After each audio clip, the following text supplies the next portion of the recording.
Welcome to episode 211 of the Various and Sundry podcast. I'm your host, Matt Harmon, joined live from the Vault Studio on the beautiful campus of Grace College and Theological Seminary by my good friend, my colleague, my co-host, and the man who is on the road again, John Scott Sloat. I am. When this drops, I'll be, hopefully, somewhere in Virginia. Okay. All right. Somewhere in Virginia. Probably Roanoke, on my way to Roanoke when this drops. All right. Yeah. Well, when this drops, I'll actually be in class. But immediately after that class, I'll be headed up to Grand Rapids. Nice. Nice. What's going on in Grand Rapids? So I'm filming some content for the next book that's coming out. Zondervan's doing some video lectures that are an additional product. So I'll be in the studio up there all day Wednesday and half the day Thursday recording material. So do they record for obviously not the full 8 hours, but they record for 4 hours that day or 5 hours that day with you? Oh, it'll be – I think we start at 9 and go till probably 4. Obviously – there's a lunch break in there, and it's broken up into much smaller segments. Like my co-author and I that we're doing this with, we've broken it up into so each chapter of the book is going to be broken into I think 3, about 8-minute segments, and there are a total of 7 chapters. Plus, there's an intro, and plus there's some stuff in the conclusion that so. It won't be us just regurgitating the content of the book. It'll be based on the content of the book, but it won't just be a video recording of us reading to people the book. So yeah, that'll be a day and a half of recording. So it's pretty sweet. We're recording in an Airbnb. Really? Yeah. Interesting. Yeah. Are you also staying in the Airbnb? Yes. Wow. Yeah, that'll be interesting. So they don't have a formal studio up there? They used to, but they're between buildings now. They're getting rid of the building that they were previously in. I think their lease is up. They didn't own it, and they're downsizing because so many people are working from home now that the old facility they had, which did have a studio in it, they just didn't need it. Interesting. Well, publishing feels like one area where you could work from home a good amount. Yeah, I think so. They still will have some office space where they can have people come in and have meetings, and some people who prefer to work in an office will work there. But so yeah, we'll see how it goes. Wild. Yes, indeed. Yes, indeed. If you would like to get in touch with the show, you can find us on Twitter at V&S Pod. You can email the show, variousandsundarypodcast@gmail.com. You can find us on Facebook and on YouTube, and we would love for you to leave us a 5-star rating.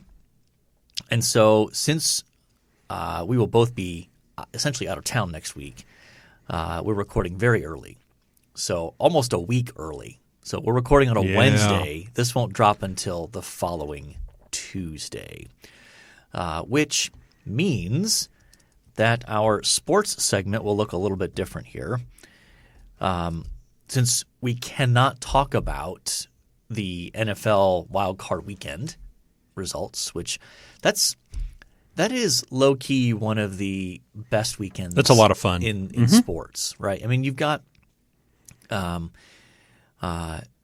of the first couple days into the weekend of the March Madness, which is often sort of sports heaven. There's games on all the time, and but the NFL has done a good job of arranging this now so that this becomes kind of a full weekend event. 2 games Saturday, 3 games Sunday, and a game Monday night. So should be fun. It should be. Do you have a favorite game from the weekend you're looking forward to? I think the most personally intriguing is Browns-Texans. Just because I'm curious to see what the Browns can do. And I'm excited for C.J. Stroud. He's had a fabulous year. He got the Texans into the playoffs. I don't see a lot of people giving them much of a chance in this game. It's be interesting to see if he can. He rises to the occasion. Yeah, absolutely. So, what about you? Any of those games that? Probably the one I'm looking forward to the most is Pittsburgh against Buffalo. Okay. I think there's a potential for an upset there. I think Buffalo's sort of been Jekyll and Hyde this season. Very much so. And I think the Steelers could upset them. And I think anytime Dallas is in the playoffs, I just think they're an implosion waiting to happen. Yes. So Green Bay at Dallas, I think, will be fun as well. Yeah. Another one I've got my eye on is the Chiefs-Dolphins game. Have you seen the weather reports that they're anticipating for that? They're anticipating that game will be played at below zero temperatures. Ooh.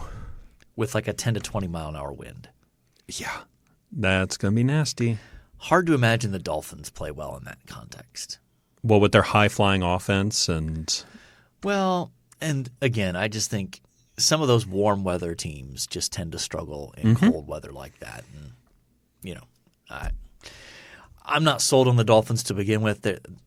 I just think when they've played better teams this year, they've struggled. I thought I saw something where they've only beaten one team this year that finished with a better than 500 record. Yeah, that might be right. It's something like that. So they beat Buffalo once. So I think, I think going against the Chiefs, I think it's hard to pick against the Chiefs at home in that game. So, particularly, I think the Chiefs already beat them this year. Yeah, could be. I think we are contractually obligated to mention that since the previous episode, the team up north did win the college football national championship. Yep. That happened. Did you watch the whole thing? I watched most of it. I watched until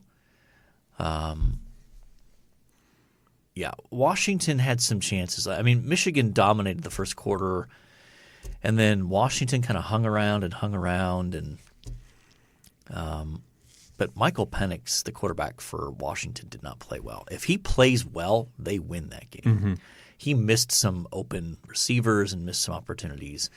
I do think Michigan was the better team.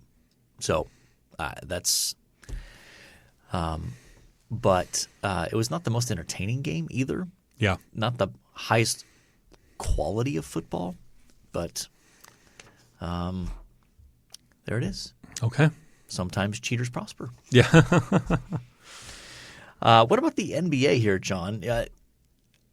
You're starting to pay attention now. Yes. The Knicks have been undefeated since they've made their trade for their British small forward. Yeah. So they beat the Trailblazers on Tuesday, 112-84. Wow. Though I don't think the Trailblazers are any good, correct? I think that's correct. Yeah, they're 10-26 right now. Though, quite frankly, I think anytime an NBA game, you win an NBA game by 30 points around that, that's impressive. Yeah, and I want to say the Knicks beat when did they play the 76ers? They beat the 76ers on Friday night, this past Friday night, so January 5th, 128-92. And that's a much better team. Yeah. So, yeah, we'll see how this continues, but I think everybody was a little down on the trade because R.J. Barrett and Emmanuel Quickley were very, very popular players. And since trading them, they haven't lost, and their defense is much improved. Yeah, we're also in the window where I think more people start to pay attention to college basketball as well. I mean, I think if you're a college sports fan, I think typically once you get past the bowl games and then the national championship game for football, that's when people really start, I think, dialing in a little bit more to basketball. And then I think the same is – though I think the NBA is a little bit different. I think people do start dialing in around this time. I think Christmas tends to launch Day, that. yeah. Though I wonder this year, since the NFL dominated them in the ratings and fewer people watched, if that means anything in terms of like people starting to pay attention to the NBA. Draymond Green is still suspended, correct? No, he's back. He's back? Yeah. Okay. Yeah. I think he had something about Adam Silver had to talk him out of retirement. Why? Why would he do that? I have no idea. Why would he do that? I don't get into motivation. I just report the facts. And this is what Draymond Green said. Okay. Well, we should take that with a grain of salt as well. Yes. So, Perhaps a truckload. we shall see if this kinder, gentler version of Draymond Green lasts. But are you paying attention to college basketball yet? Slightly. Okay. I mean, Purdue is very good. Purdue's ranked number 1 with 2 losses. Yeah. Yeah. They lost to they have 2 losses? 2 losses. I know they lost to Northwestern, which was weird. Did they lose? They beat Arizona, I think. I can't remember. They lost actually last night to Nebraska. There you go. Okay. Yeah, Nebraska is sneaky good. I don't know. I think the Big Ten's weird this year in basketball. Michigan's terrible. Purdue and Illinois are good. And Nebraska is better than people realize. But I think Wisconsin's okay. I think this year's NCAA tournament will probably be pretty wide open again. That seems to be a theme in the last 5 years. Well, basketball, I think college basketball in particular, is so subject to change, hard to build teams with the transfer portal now especially, and it's just difficult. You got guys moving around, which can actually open up windows for teams that can keep players for years. Yeah, build. Yeah. So you get teams that have guys that have been there 4 years, 5 years even, and those teams can be successful in the tournament sometimes. Was it San Diego State last year that had something like that? I think so. But, I just think the tournament should be wide open this year. We'll see. Yeah. And Grace basketball. Yes. Now, again, this drops next Tuesday. And there's a game tonight. There's a game Saturday. Yeah, so 2 games will happen in between now and then. One is the game tonight will be against Huntington here at home, which is a rematch of the conference championship game from last year, which was a classic game. Grace trailed on their home floor by 18 early in the second half, came all the way back and won. Didn't really take the lead until like the last couple minutes of the game. Went right down to the wire. So, and Grace is maybe even better than last year. Yeah, I think that's probably right. I mean, currently they're 15-0 and ranked number 1 in the country. And they've been winning by large margins. Their closest game has been 9 points, which is just wild. And their average margin of victory is around 28. So they've been dominant. We'll see. Huntington comes in motivated. They're a very good team. Should be fun to be there. And you'll actually be there. I'll be at the game. Yep. Yeah, as will I. All right, John, ready to move on? Sure. All right. Ladies and gentlemen, we're doing something today that we haven't vowed not to do this, but we've said we don't want to do this. We're going to talk politics. In the broadest sense possible. Yeah.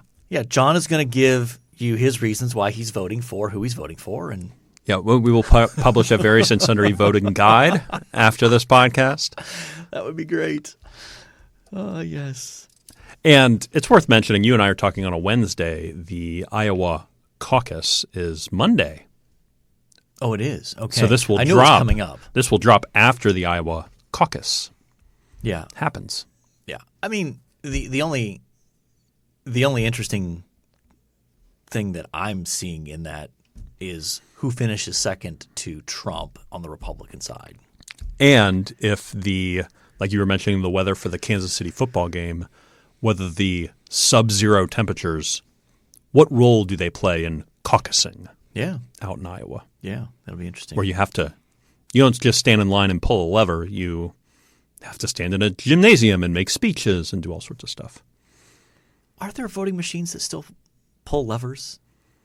Like the ones here that we use are like the little punch. Little button, yeah. Or the button, that's right. Either punch or button, yeah. Yeah, the button. I don't know if there's levers anymore. I know that's a sort of phrase that Yeah, people yeah. pull the lever, but I just wonder if I don't know that I've ever pulled a lever, actually, I think I've only for voting. punched or hit the button. Yeah. Okay. All right. So you're going to go on record with a prediction? Who finishes second in Iowa? Is it Haley or is it DeSantis? No, I'm not going to go on the record. It's just a prediction. It's not a preference. I'm asking you to just report your anticipated facts. My sense is that DeSantis is going to finish second in Iowa. But the margin between him and Trump will still be large, I think. That's everything I have gleaned as well. Though I think the margin between Haley and DeSantis could be very close. Yes. In any case. All right. So I think the main reason we're talking about this is as we had our high-level planning meeting at a local Mexican restaurant. I think as we looked at kind of what's going on, I don't know. I came into 2024 with a sense of dread because it's a presidential election year, and so I've had to kind of talk myself through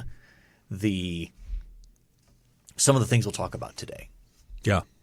So this is sort of, I wouldn't call it preaching the gospel to myself, but this was born out of preaching the truth to myself.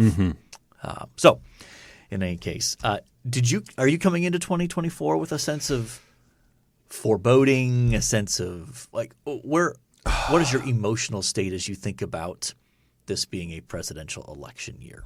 On the election front, I feel dread. I feel like I'm narrowing it to limiting to that. I'm not talking about broader life considerations. The year itself, I'm very excited about. The presidential election cycle, and the surrounding ballots and those sorts of things, I'm not looking forward to. Although I'm following closely, also. Like there's a dichotomy. There's something there, right? Where like I pay close attention, and I'm also dreading this. There's probably some psychological category for that. Yeah. So yeah, I think there's a hold my breath, here we go sort of feeling in my gut. Okay. Yeah. All right. So I thought it'd be helpful just to reflect on some texts that are not explicitly about who to vote for, obviously. They're more about framing our understanding as Christians of the larger issue of elections and just our kind of cultural and political context. So I figured two in particular came to mind. Let's start with, and I think this is my generally my go-to when I think about world politics, elections, all those sorts of things. And that's Psalm 2. So Psalm 2, you want to read that or you want me to read it? I can read it. All right. Psalm 2, why do the nations rage and the people plot in vain?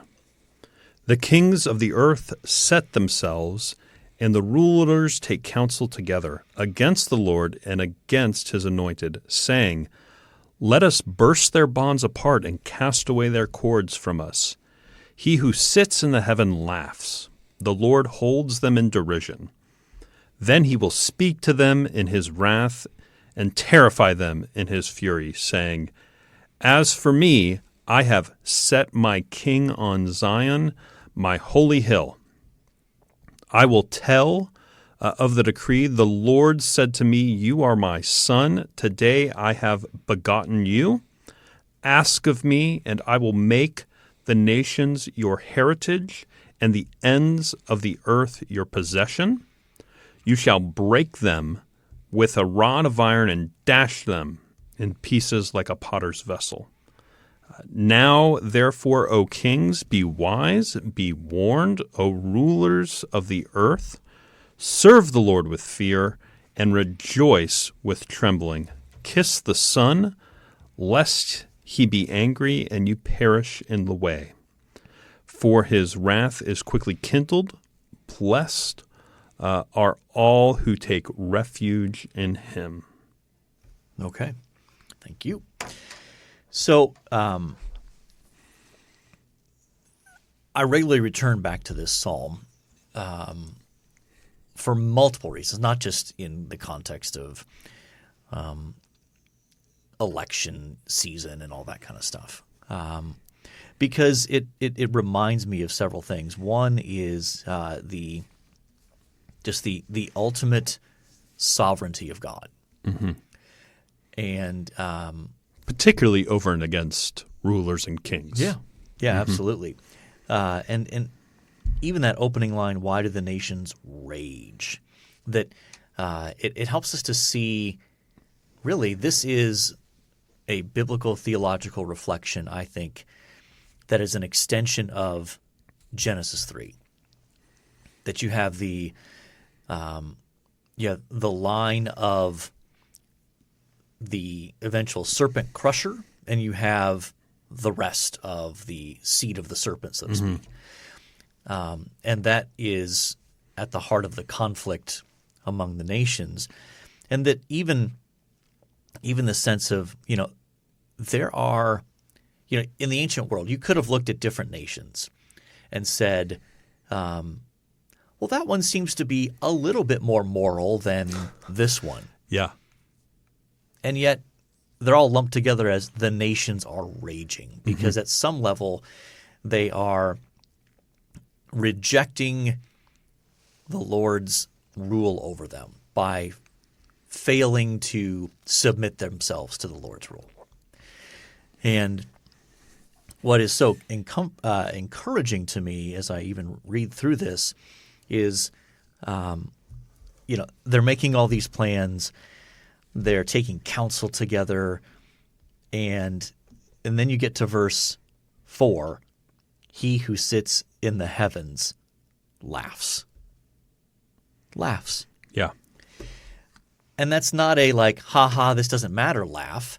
It's a more of a laugh that is oriented towards, you seriously think you can overthrow me? You seriously think that you can do anything that actually threatens my rule over the world? That's the kind of laugh. It's sort of the picture of, sometimes, again, I gravitate towards sports analogies, but, imagine you've got a group of elementary school kids at a basketball camp, and it's hosted by pick your favorite NBA player. Who do you want to go with, John? Pick your favorite NBA player. Oh my goodness. Let's go. Well, let's go Kobe. Okay. Obviously couldn't. He's passed, but let's go Kobe. All right. So Kobe is hosting it, and he says, "All right, I'm gonna pick 5 of you come up here, and you're gonna go 5-on-1 against me. These are second and third graders." Is Kobe in any way worried? No. Not at all. And do you picture him laughing at points as these little kids attempt to steal the ball from him or try to stay in front of him or things like that? I think that's kind of the picture here. Oh, yeah. That the Lord laughs. And not that he doesn't take it seriously, it's that he is mocking their confidence that they can actually do anything to undo his rule over creation. And then ultimately, part of the reason for him laughing is that he has set his king, that there is the true king of the world. And as we know from the New Testament now, that's in fact his son Jesus. And that he is the one who will exercise rule over all creation and does so now, seated at the right hand next to God the Father, exercising dominion over creation. And there's a pleading with these kings of the earth to right in verse 10, for them to be wise and to honor God's anointed one. Yeah. Yeah, it's a pleading. There's a warning, but also a pleading in there of it's not too late to repent and turn away from your sin. So that sets the context for me. I think it can be easy to get lost in especially with the hyperbole that comes with election season, right? This is the most important election in our lifetime. Oh, gosh, yeah. Every election is called that. Yes. I'm 50 years old now, and I'd be willing to bet. I know that like the last 5 of them at least. Yeah, going back to 2000, certainly through Bush. Yeah, through Bush 43. Yeah. Bush the younger. GW. Yeah. All those. This is the most important election in the history of the country, or Yep. Okay. But that kind of hyperbole can get you worked up, right? I mean, oh, yeah. And it obviously works. It gins people up. It gets them all fired up. So this reminds me that even if election results go in a direction that I do not prefer, and even if all of the worst sort of fears are realized, the Lord is still sovereign. Yeah. And that although I may not want all those things to happen, it doesn't change the fact that He sits in heaven and laughs. Yeah. This does not in any way worry him or concern him. So that's the first text that comes to mind. Second text, which is actually let's just go with the Philippians 3 text there. I'll have you read that one as well. Philippians 3, 20 and 21. All right, Philippians 3, verse 20 and 21. But our citizenship is in heaven, and from it we await a Savior, the Lord Jesus Christ, who will transform our lowly body, to be like his glorious body, by the power that enables him even to subject all things to himself. Yeah, I think part of the reason I gravitate towards that one is just that language of citizenship. That our ultimate citizenship is in God's kingdom. So that necessarily qualifies any sort of earthly allegiance to any sort of political entity. It's a great thing to be an American citizen. I think America is a great country.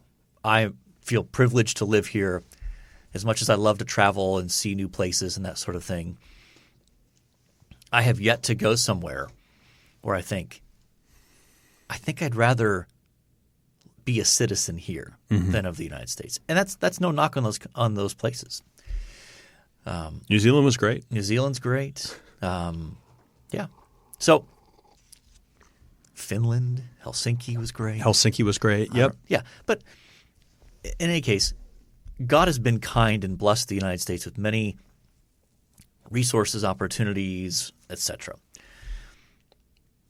But first and foremost, I am a citizen of God's kingdom. And it's his values and priorities that I'm called to pursue, even if that runs counter to what our culture or what our country pursues. That matters in these kind of contexts. And I think it's something that keeps me grounded in also the reality that our ultimate hope as Christians is not in this world. So that, I talked about even if all the worst fears that you can imagine happen, let's flip it. Let's say it goes as great as you could imagine it. Yeah. And your preferred candidate gets in and your preferred policies get enacted. This is still not our home. And our ultimate hope is not in any sort of political process, either direction. And it is something that our hope is in the new heavens and new earth. And I know you wrote a book on exile. Do you apply language of exile to this sort of political discussion, like in this citizenship that we are here as exiles in a sense? This is not our primary citizenship. It's not our primary place of residence. We are exiles here and behave as such. Yeah, absolutely. I think just by the nature of being exiles, that's a reminder that you're living in a place that is not your home. Mm-hmm. And that should shape how we think about, reflect on our political engagement. One text that I haven't mentioned yet is I think relevant in light of that is Jeremiah 25. Mm-hmm. So the first wave of exiles has already been taken from Judah to Babylon. And you've got these false prophets saying, "Oh, you're not going to be there very long. God's going to bring you back shortly, and it's all going to be over quickly." And the Lord inspires Jeremiah to write them a letter and basically says to them, "Get comfortable. Yeah, like build houses, plant vineyards, marry off your daughters, have children, like settle in." And yet, their identity is not to be determined by their new location. Yeah. They're to still retain their identity, and they are even called to seek the good of the city where they are. Yeah. Isn't that interesting? Yeah. And so obviously there are, in one sense, clear limitations that God's requirements would set on that. But I think that's our position today. Mm-hmm. As Christians, we are to seek the good of our country in terms of the human flourishing of our fellow neighbor, our citizens, and not to just completely withdraw from any engagement at all with the world or even with politics, I would say. Mm-hmm. So I think those are texts, and 1 Peter really lays that out clearly from a New Testament perspective. But I think by drawing on the exile language there in 1 Peter, it is helping us to see our analogous position as those who, as great as we might think the United States is, and as great as it is in some ways, that we are living in Babylon. Mm-hmm. Yeah. This is not God's kingdom on earth. Correct. So those are some texts that kind of shape how I want to think about this. I've got a list of things to keep in mind here. I feel like we've touched on some of these. God sovereignly reigns regardless of who's in power. We've touched on that one. This world is not our home. That's what we were just talking about. Yep. Our hope as believers is not rooted in the world. Check. We haven't really touched on this one as much. Elections do matter. And as believers living in a democratic republic, we should take our civic duties seriously. Mm-hmm. I think that's part of seeking the good of the city that you live in. Absolutely. Yeah. And so I don't want to be heard as saying, this doesn't matter. No, it matters. Mm-hmm. I'm more responding to the hyperbole of this is everything. And if it doesn't go our way, we're completely hosed. Yeah. It's all falling apart. And so I think I'm trying to hit that middle ground that says we're blessed to live in a place where we have a voice through the election process, as flawed as it may be. Mm-hmm.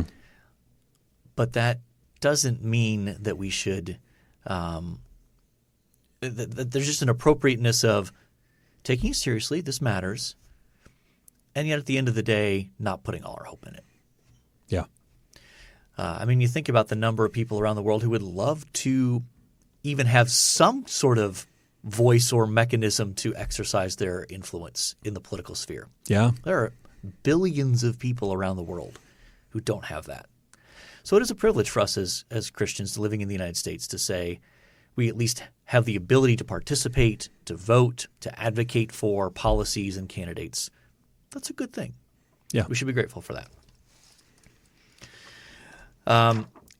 And then my next one that I had on my list here is we should extend grace to others even as we hold our positions firmly. I'm always a big fan of this one. Like civility, absolutely. Yes. Yes. Yeah, maybe this is getting us into territory we don't want to go, but often when I get the opportunity to talk politics, it's often it's always presented as very just like you're either good or you're evil. It's like, well, I kind of see some shades of gray here, or I see like if we get X, then do we lose Y? And think through some of those. But it's always presented as very black and white to me. Do you come across that as well? To some degree, I think, and this probably reveals more about my own political persuasions than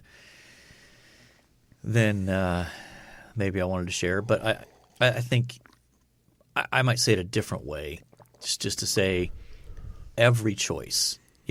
I think almost every choice in a candidate voting for candidates is sometimes it's more clearly this a choice of the lesser evil. Mm-hmm. Now, sometimes that's overstating it because you could theoretically have two candidates that are reasonably good. I know, crazy thought these days, and I'm taking it more out of the presidential realm because I think that system's clearly broken. Mm-hmm. I'm thinking for other contexts where you might have a context where it's not, wow, both of these people are deeply morally flawed. Now what do I do? Mm-hmm. That does happen, and I think that there needs to be grace for Christians to sort out the best way to approach those scenarios. But politics by its nature is you're going to be forced to choose between candidates, and rarely are you going to find a single candidate where you're like, everything this person wants, advocates for, and their moral character, that's exactly everything I'd hope for. Yeah. That's rare. Mm-hmm. And so I think we need to be gracious to one another, even as we come to different conclusions about how to proceed as Christians in that context. Yeah. That's all. That's what I'm trying to get at with that one. And then last one, this is my plea now. The last one was a plea as well. This one would also be wise about news consumption, both the amount and the sources, Mm-hmm. as well as being attentive to spin. I think this is so important. And becoming harder by the day. Exponentially harder. Mm-hmm. Exponentially harder. Are you willing to share how you try to counteract this? Yeah, yourself?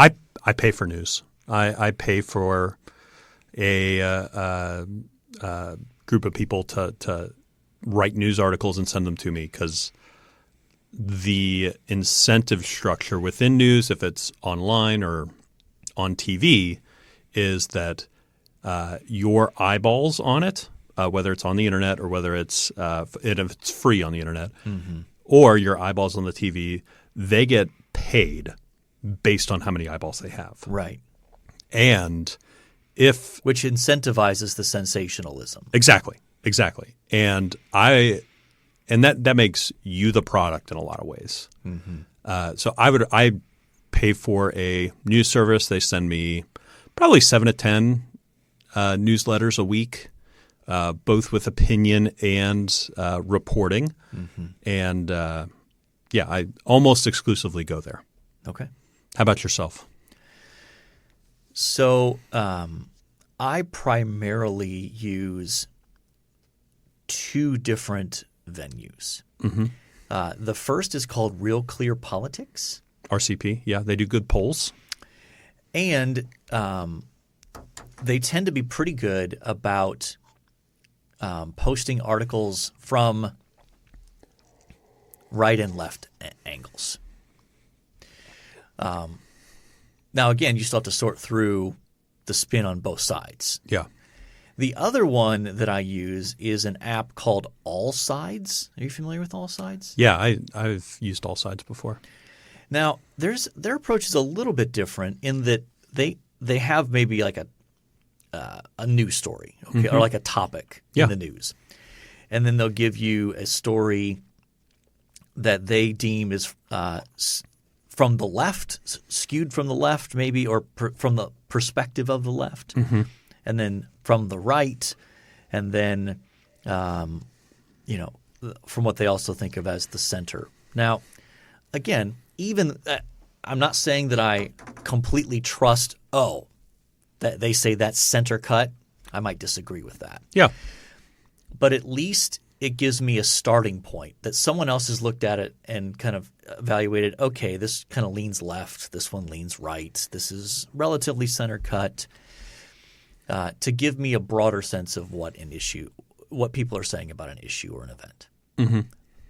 Those are some of the things that I try to do. Yeah. I've used so when I go look at polls, I go to Real Clear Politics because they do a good job of aggregating all the polls.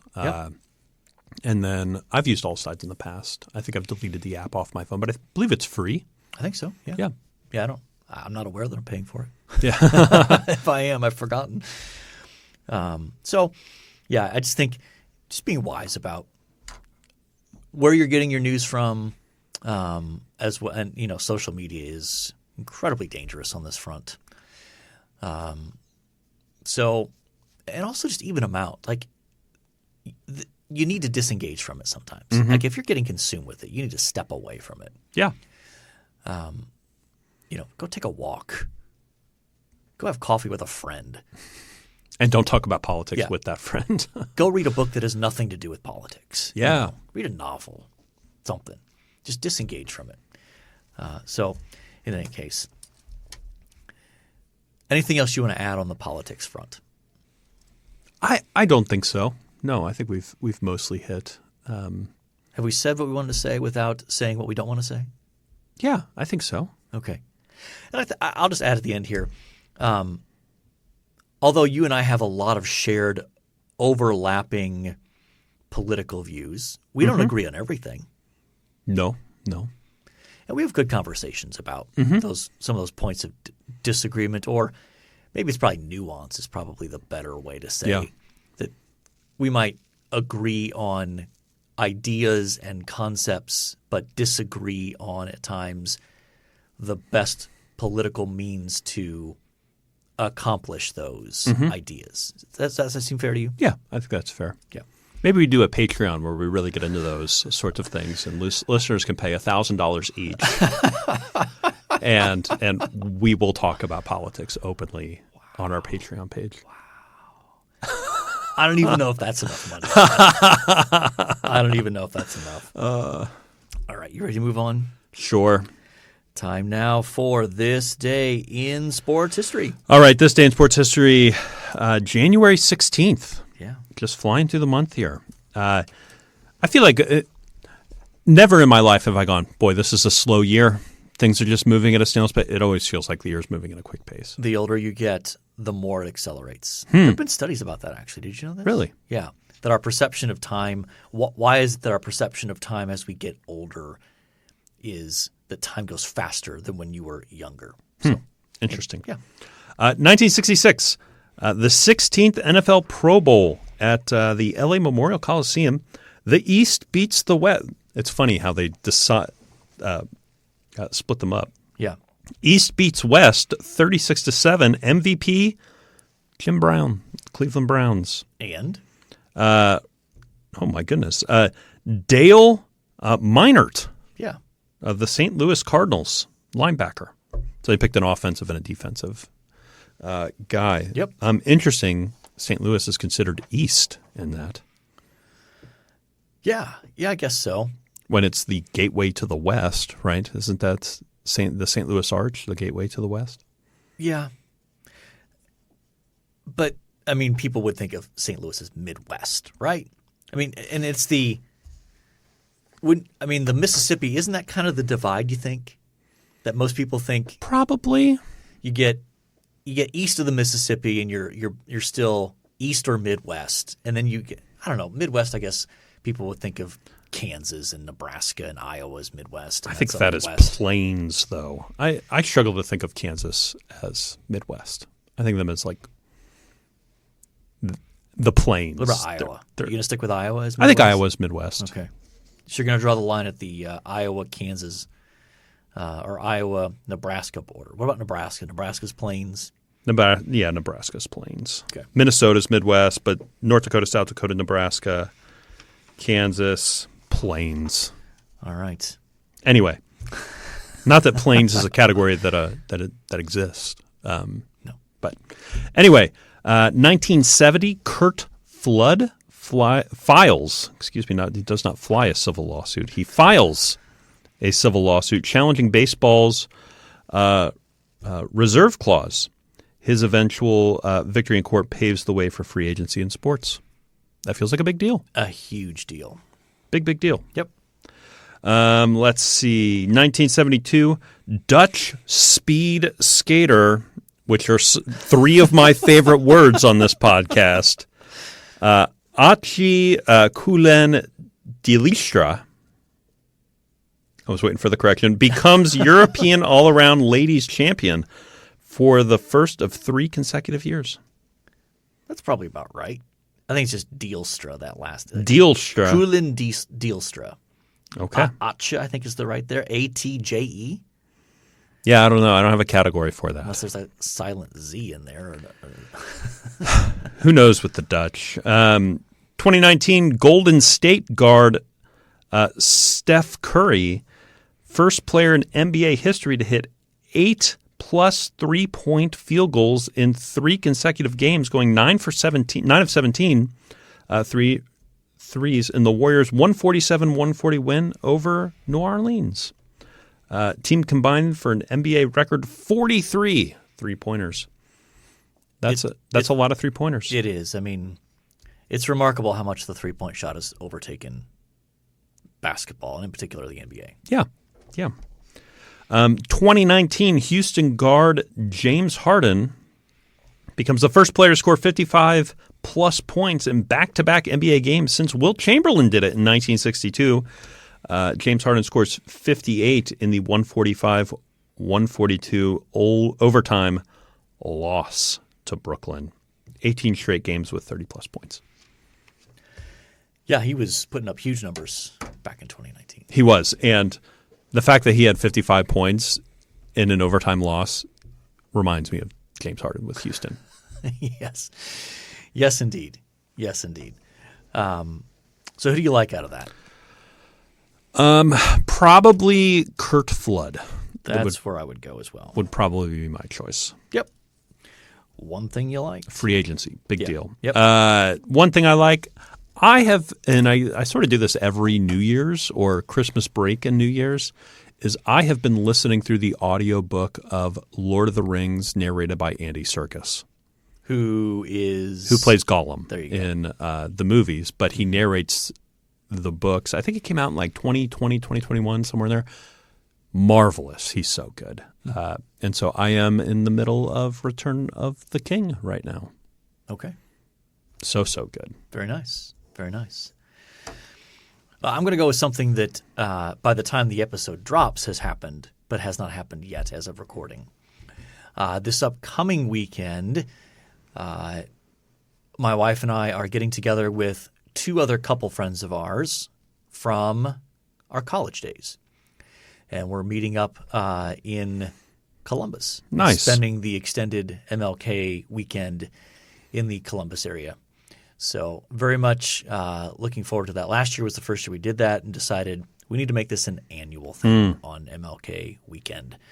And so there will be food, games, football, lots of fun stuff. So, and that's something that has now become a reality that we look forward to every year. Absolutely. Yeah. That's great. You guys get an Airbnb in Columbus? Okay. Yep. And we're getting the same one that we got last time. We really liked it. Sets up well for 3 couples, and so we booked it pretty early this time around as well. Nice. So, yeah, it's in a good location, and really looking forward to it. Nice. So that is my one thing I liked. All right, John, we have talked a little bit of football, a little bit of basketball. We have talked politics and survived, I think. We have talked about Curt Flood. We have talked about the audiobook version of Lord of the Rings. And we have talked about my weekend in Columbus with college friends. And so I think, by definition, we have covered our various and sundry topics. And so all that's left to say is, until next time, the Lord bless y'all real good. Later.